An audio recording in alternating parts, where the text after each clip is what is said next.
Welcome back to UC Davis Live, COVID-19. I'm Satirius Johnson. While the world has been dealing with COVID-19 and the pandemic, we're also feeling the impacts of climate change. For example, in California, the wildfires and a series of hurricanes battering the Southeast. What parallels are there between the pandemic and the climate crisis, and how do they affect each other? Well, joining us today are two UC Davis experts with perspectives on the intersection of climate and COVID-19. In fact, they're featured in the current season of Unfold, a UC Davis podcast, which is focusing on climate change this season. You can find Unfold on the usual podcast apps and at ucdavis.edu/unfold. Tracy Goldstein is a professor in the Department of Pathology, Immunology, and Microbiology at the UC Davis School of Veterinary Medicine. She's also Associate Director of the One Health Institute, where she directs the One Health Institute Laboratory. And Fraser Schilling is a professor in the Department of Environmental Science and Policy and director of the UC Davis Road Ecology Center. His research is on the impact of human activities on natural systems, especially in the area of transportation. Thanks to you both for joining us today. Good to see you. Thank you. Yeah. So before we get started, I'd just like to remind viewers that this is a free webcast. You can watch it live and watch it after the live broadcast on the UC Davis Facebook, Twitter, and YouTube channels.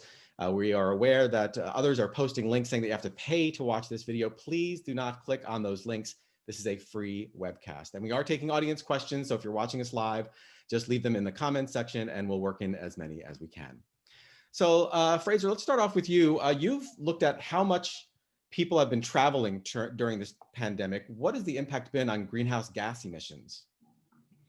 Well, the amount of travel reduction has been marketed. Anybody who's driven, who's commuted, or just gone on a trip across Northern California, you've seen a big reduction in traffic. It's primarily commuter traffic, driving to work traffic, not so much the freight traffic.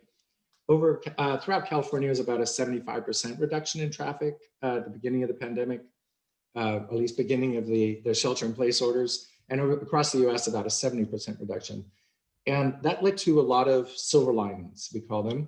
And some of those are related to climate change, some related to the number of crashes that we've experienced on roads. And in terms of climate change, the transportation is one of the biggest contributors to climate change through carbon dioxide and other gases released in our exhaust. And actually during the production of the fuel, you get releases of things like methane.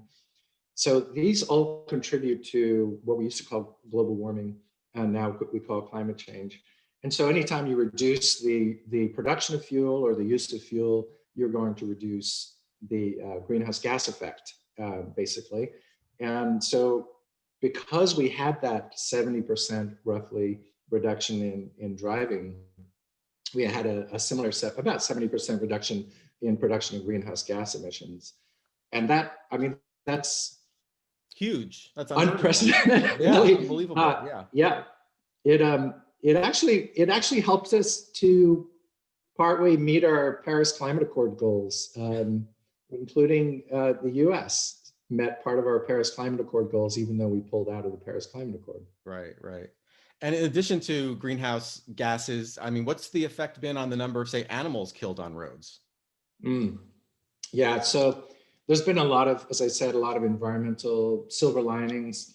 One of those is a reduction of collisions with animals. And for many animals throughout the world, including in the US and in California, being hit by a car is one of the primary ways that they would die a non-natural death, let's say. And in California, it's in the top 3 for most species as a threat, roads and traffic. So anytime you reduce traffic, you're going to reduce that impact.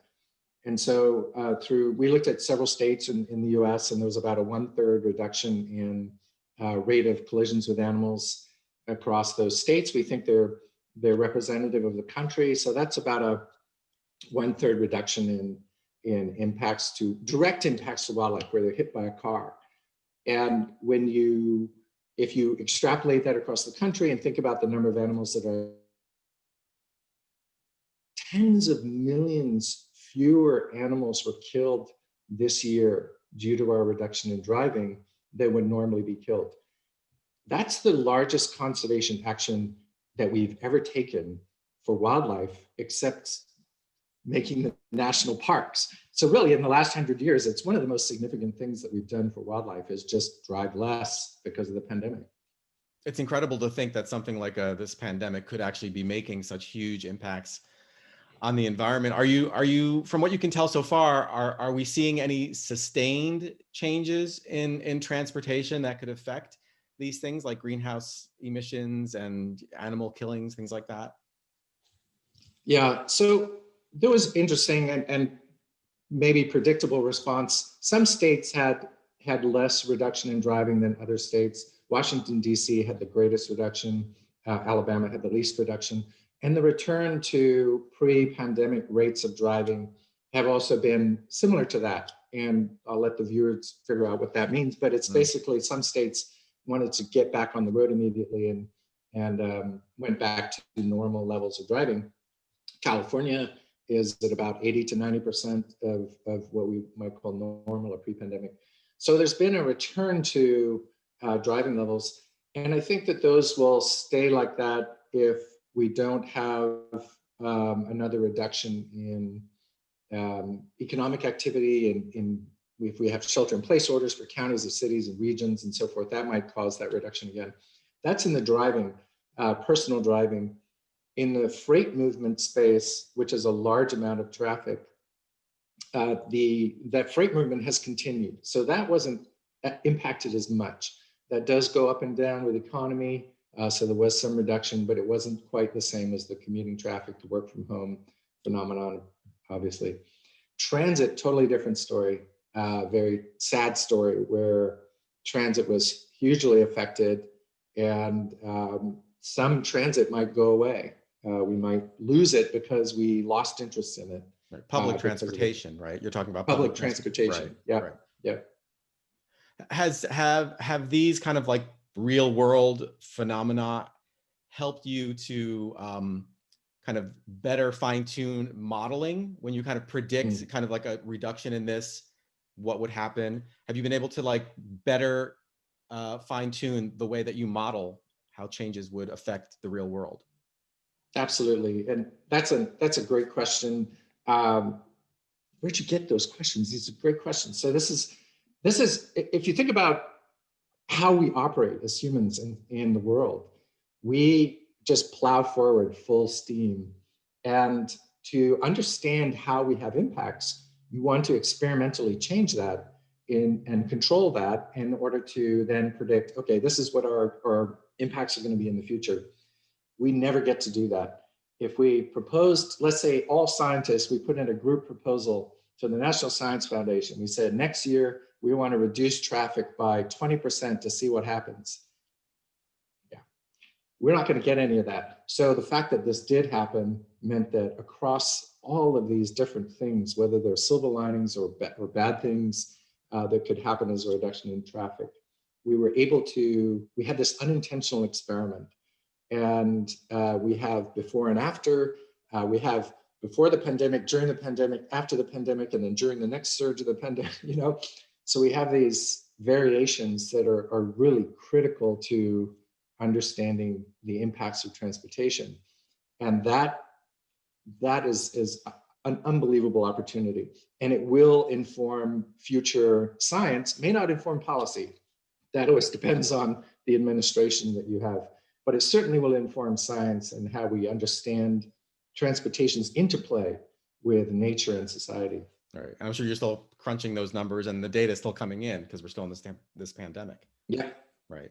I'd just like to remind people watching, if you're watching us live and would like to ask a question, just leave them into the comment section and we'll work in as many as we can. Tracy, how might climate change affect disease outbreaks? I mean, could it make them more likely or possibly worse?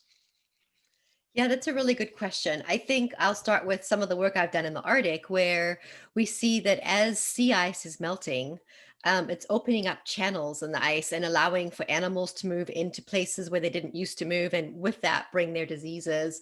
Also, as the ice is melting, you'll get runoff from land to sea, and that might bring sort of human or terrestrial pathogens, into the ocean.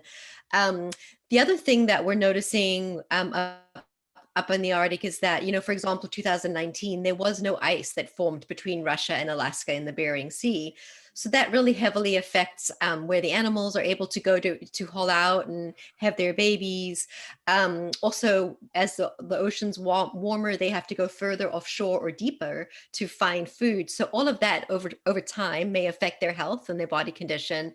And the interesting effect up there in Alaska is, human health and animal health is so connected. So people rely on animals for subsistence. And so when the animals are going further offshore or deeper, that means that the hunts have to go further offshore and deeper. And so that's really heavily affecting the livelihoods of people. And then also the villages, as the villages are, the ice is melting, they're losing their lifestyles. So I think that climate change heavily is linked to either disease movement as animals and people move, or just to affecting the condition of people and animals, which will make them more susceptible to disease. Is there any evidence that the pandemic is slowing down how people move into wild habitats and possibly, get exposed to new diseases? Yeah, it's a good question. A lot of the things that we normally are out in the field monitoring haven't been possible because of the pandemic. A lot of travel and field work is not happening. But I think what you're referring to, there are much sort of larger, longer term scales of activities than sort of the things that Fraser were talking about. So when you're thinking about things that affect climate change and disease movement, we're talking land use change, deforestation, building roads, moving into buffer areas, where wildlife live, expanding farmlands so that you can have more space for animal grazing or cropland. And so those are much more long-term, long-scale things that I don't think have, in my opinion, changed very much in the pandemic, because we continue to need food, we continue to need to grow crops. And in low resource places, people continue to go hunt for protein. So I think all of those things are contributing to spillover events and contact with animals. And I don't think the pandemic has actually changed that in a lot of those limited resources places, because lifestyles are quite different than the way that we get our food here in the US. Right. Well, I guess this kind of transitions to my next question. Are the same communities more at risk for both climate change and COVID-19? Are there just some places that, these two things come together more, kind of more strongly? Yeah, I mean, I think the parallels between the communities that are so heavily affected by COVID-19 and by climate change have, to me, been really astounding, right? So these are often places with limited resources, maybe remote locations, not good health infrastructure, health support, and also a lot of pre-existing health conditions. And so to me, it's been pretty astounding. I think early on in the pandemic, somebody asked me a question about climate change in the pandemic, and it didn't seem so obvious. But right now, to me, it just seems like those communities that are so heavily hit by both are sadly the same. We all, of course, are affected by COVID-19, but I think that there are some communities that are more heavily hit, and we've obviously talked about that a lot in the news, and starting to understand why. And I think that disparity is going to continue as we see the climate change emergency worsen.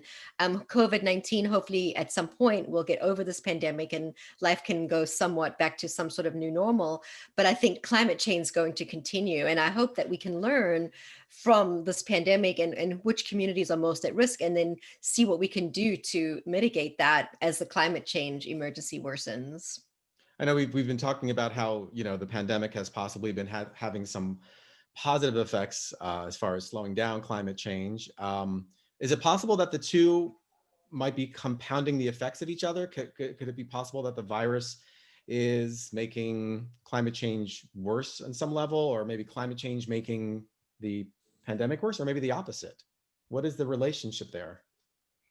I mean, I think, you use California as an example, and I think here we definitely are feeling the compounded effects of those two things, with the wildfires, people being displaced from their homes in a place at a time when, we need to be staying home and separating ourselves from others. So I do think there's some examples, like the hurricane on the East Coast are another example of, rather than being able to maintain your social distancing, you're being put into a situation where you have to find a new way to protect yourself.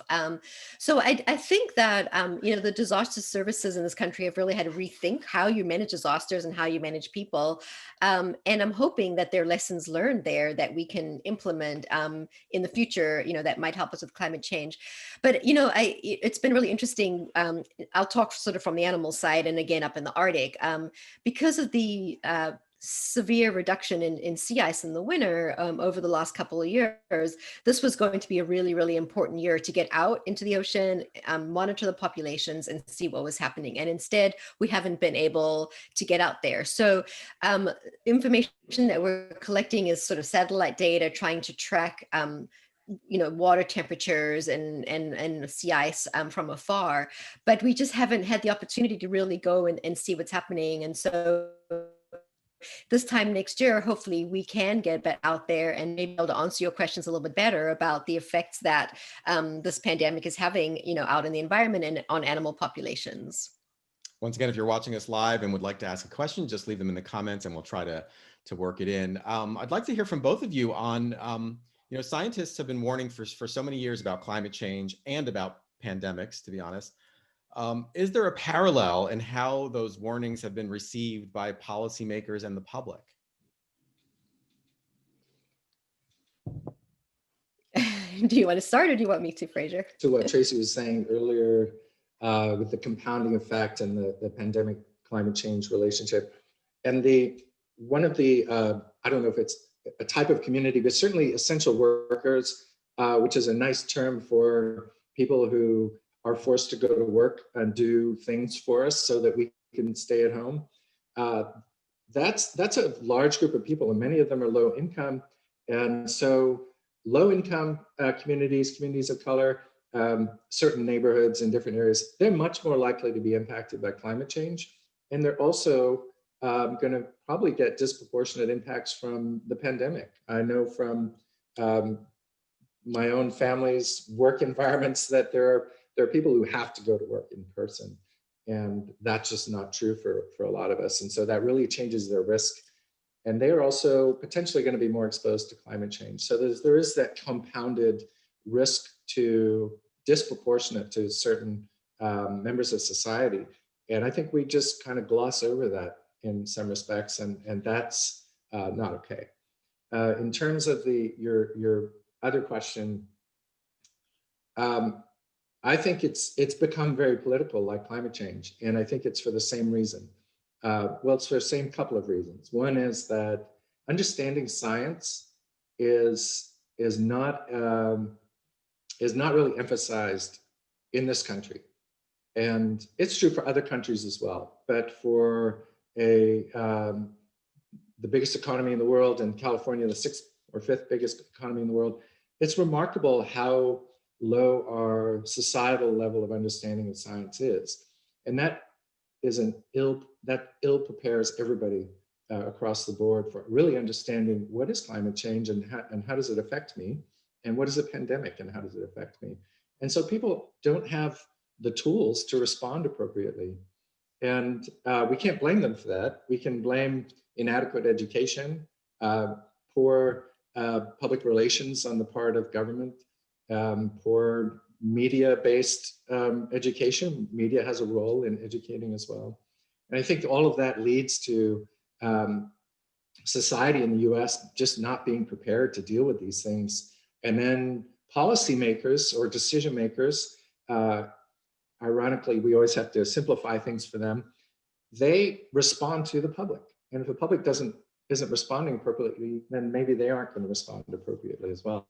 So you end up with this really tricky situation where we think we're making science-based policy and decisions, but we're doing it in a partial vacuum. Yeah, and I think the thing I would add to that is, and it sort of amazed me in this pandemic, and something that I've always thought about with climate change as well, is it seems like there's this they're opposite from, economic prosperity and well-doing. And I think they're just simply not, they're tightly linked, so, it's been pointed out by many, but, the economy can't recover from this pandemic until we can recover from the pandemic and not continue to have more cases and deaths. And I would say it's a sort of a similar argument with climate change. I mean, there are many, many economic opportunities where responding to climate change will build jobs and build economies and improve global prosperity. And so it's been very interesting in that they've been presented in sort of these, you get one or the other, rather than these two things go hand in hand. And let's talk about how they can go hand in hand. And I agree. I mean, I think that we like to live in sound bites, so people can't handle maybe sort of longer conversations and discussions. And then we've also become so polarized. Even if what's being said makes sense, you might not agree with it because it's coming sort of from the other side. And I don't know how this country became so separate.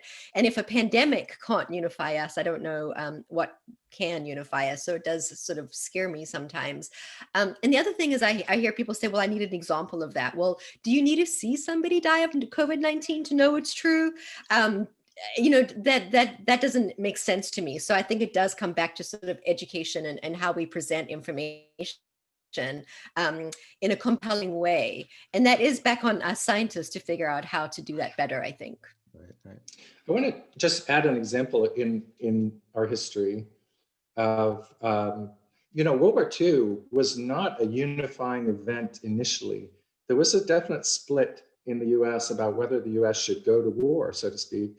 Really was, catalyzed by Japan's bombing of Pearl Harbor. But before that, whether or not the US should help Europe in defeating fascism, well, that's still obviously a problem right now. But back then, it was divisive, and even corporate leaders were, on the wrong side of that in terms of their links to Germany. But what really the country managed to do was the Manhattan Project. I mean, it's not a great analogy, but that is the kind of collective energy was, before the Manhattan Project, it was just collecting metal. There was different, drive less, use less fuel we needed for the war effort. There were those kinds of things, but there was also, the Manhattan Project is often used as an example of what can government do? What can it concentrate its energy on to, in this case, it was a destructive solution, but a solution to a grand problem. And a pandemic or climate change needs that kind of massive collective enterprise to solve a grand problem. And that's, I think, is possible. Historically, we've done it, and I think we can do it in this case as well. We have a question from a viewer, Amanda, on Facebook is asking, she says, my kids are very concerned about global warming, but aren't seeing a difference in the things we do at home, like recycling. Do you have any suggestions for what else kids can do above and beyond regular household choices, i.e. composting, planting, pollinator-friendly plants, etc.? Tracy, you want to go? Oh, that's a hard one. I mean, I think that climate change can feel so overwhelming and we all need to do our little part. So I do think it is important. Recycling and composting is important. The other thing I've seen kids do is sponsor conservation programs that are willing to help to save wildlife and wildlife habitat.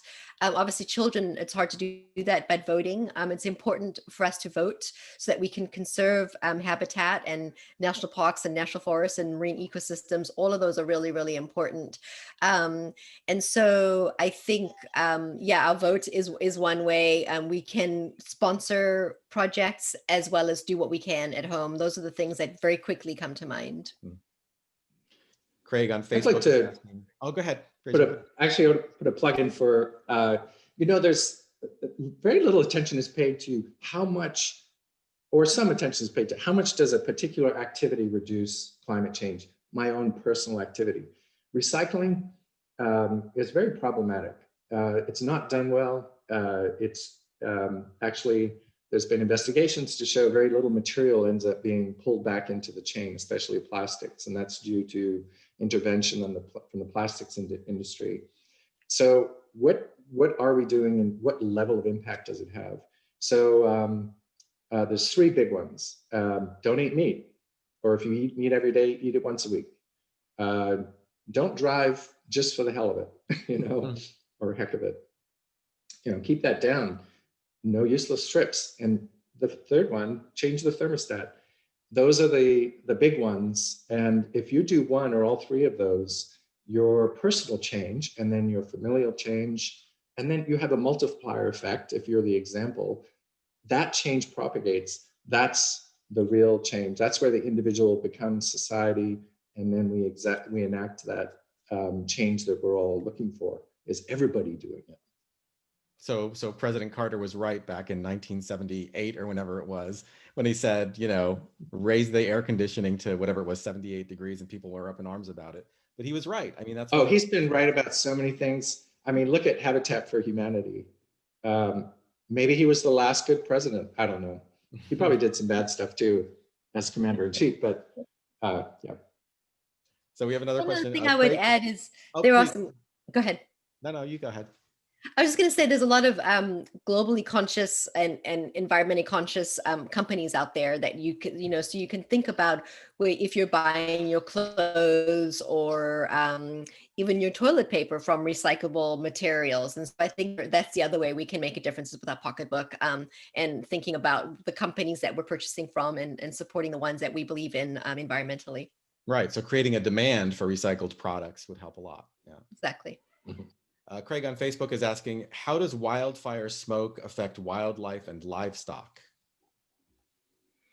Yeah, I mean, this outbreak, these wildfires have really highlighted that. So a ton of livestock sadly lost their homes, especially in the wildfire that occurred right close to Davis over here, just up the street in Vacaville. There was such fast moving that people actually just simply couldn't get to their animals in time.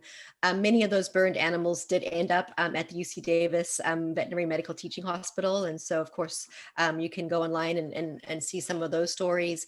And we also have a team that goes out to the farms and looks at animals at the farms after the fires have gone through to check the health and see what health they need, all the way from chickens up to llamas. And I think for many of those animals, they aren't able to leave like we're able to leave, right? We evacuate and we leave, and many of them stay. And so I think the air quality is affecting their health, as well as just simply their access to food, water, safe care. And similarly for wildlife, I think we don't yet know the effect of how many wildlife have been displaced and how many lost their lives during these various fires. But definitely, in other ones, we've seen the effects. Recently, UC Davis has taken in some mountain lion cubs that have been burned. And in other wildfires, they've addressed burned animals from other species. So absolutely, animals are being displaced. And of course, we have to think about humans and what the humans are losing. But at the same time, it's really hard for me to not think about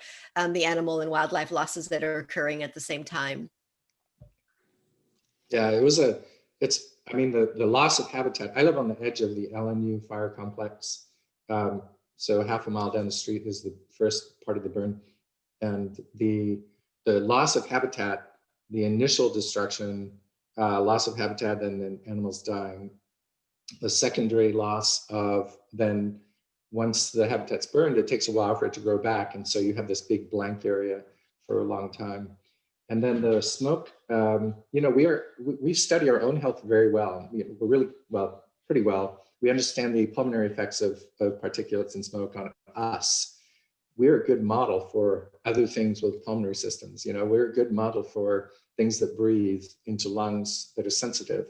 And if the air is very unhealthy or unhealthy for us, it's certainly the same for wildlife and domestic animals. And so if we don't want to be there, if we are going to be sick, if we're there, it's definitely also true for them. They just can't leave as readily. Or if they try to, they run into us on the edge, society. Right. Referring back to what we were talking about before, we've dropped a link to a blog with 18 ways you can make a difference with climate change in the comments section of wherever people are watching this. So if people are interested, they can read more about that. Just to wrap up, I mean, do you think there are any lessons we can draw from dealing with this pandemic, either in this country or abroad, that we can apply to the climate change crisis, or vice versa? I mean, I would say firstly, I really hope that we've learned some lessons about sort of the inequalities in our society, and who is being heavily impacted, and I'm hoping that we can do things to address that in the future, whether it's from the healthcare side or society or social injustice. I mean, I think that so many things have been brought to the forefront during this pandemic, and if we just wipe those under the rug after this pandemic and ignore them, then really bad on us.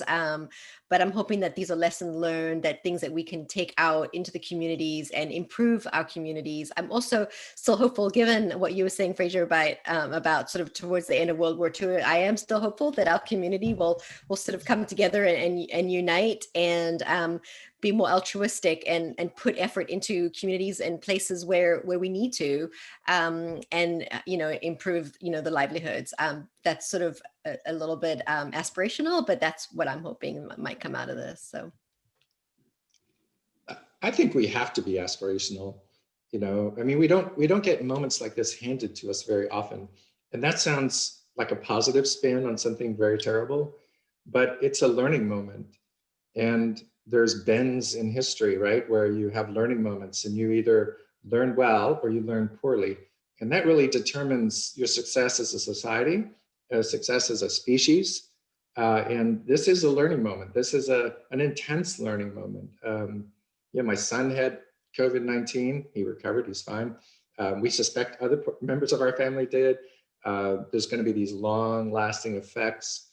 We had these various silver linings, and layered over, we had growing awareness among parts of society that there's systemic racism, that there's police brutality selectively against brown and black people, that there's economic problems and exposure and risk to vast sectors of society.